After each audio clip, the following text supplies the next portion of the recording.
Bank account కావాలా? అయితే minimum balance maintain చేయాల్సిందే. లేకుంటే ఛార్జీల వడ్డింపు మామూలుగా ఉంటుందని ఐసిఐసిఐ బ్యాంక్ కీలక ప్రకటనను వెలువరించింది. మినిమం బ్యాలెన్స్ అంటే ఏ 1000 2000 అనుకుంటే పొరపాటే. సేవింగ్స్ అకౌంట్ లో మినిమం బ్యాలెన్స్ 50,000 రూపాయలు ఉండాలంటూ ప్రకటించేసింది. దీంతో ఐసిఐసిఐ బ్యాంక్ లో సేవింగ్స్ అకౌంట్ ఉన్నవారు ఒక్కసారిగా షాక్ తిన్నారు.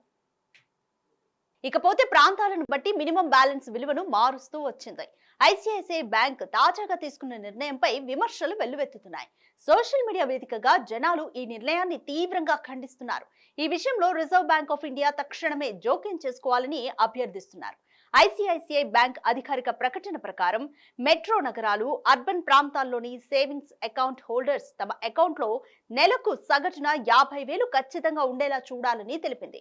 గతంలో ఇది కేవలం 10,000 రూపాయలు మాత్రమే ఉండేది. అలాగే సెమీ అర్బన్ ప్రాంతాల్లో నివాసం ఉండే ఐసిఐసిఐ బ్యాంక్ కస్టమర్లకు కనీస బ్యాంక్ బ్యాలెన్స్ ను 5,000 రూపాయల నుంచి 25,000 రూపాయలకు పెంచారు.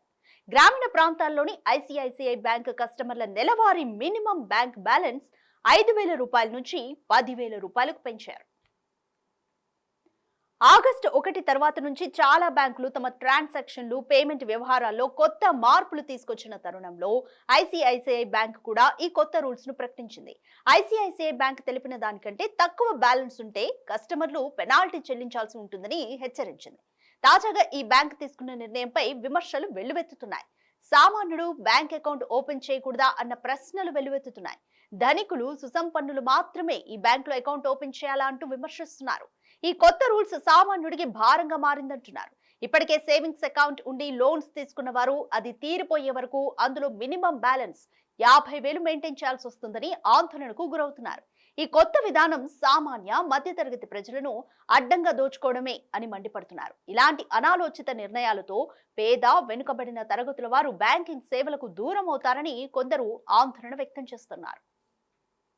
ఓవైపు ప్రభుత్వ రంగ బ్యాంకులు మినిమం బ్యాలెన్స్ ఉల్లంఘనలపై పెనాల్టీలు తొలగిస్తుంటే, ప్రైవేట్ బ్యాంకులు మాత్రం తమ ఇష్టారీతిన ఫైన్లు, ఛార్జీలు, మినిమం బ్యాలెన్స్లు అంటూ అడ్డంగా దోచుకుంటున్నారని ఆవేదన వ్యక్తం చేస్తున్నారు.